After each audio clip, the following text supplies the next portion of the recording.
First thing you need to do is connect your flight controller in the Betaflight,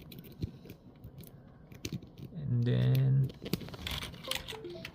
go to update mode, update firmware over here, and then detect the board. You must need to know what is your flight controller firmware, like this Beta FPV G473, and then connect your flight controller right here, and then click this one, activate bootloader DFU mode, and then download the SADIG over here. You must download this.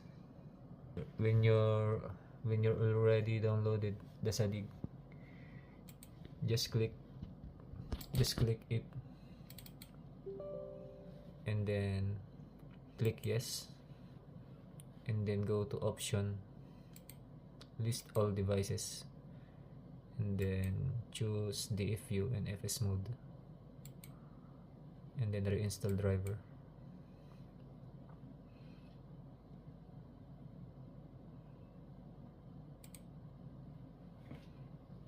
Just wait until 5 minutes, something like that, and then close.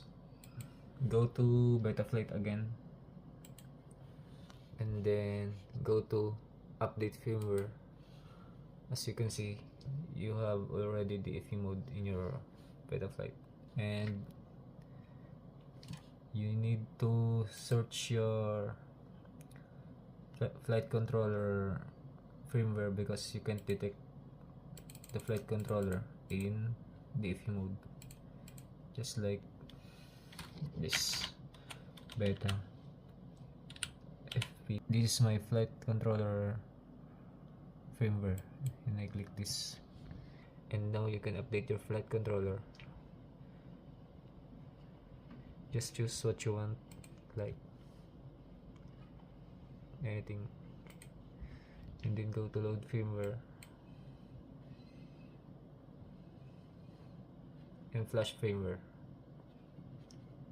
just like that.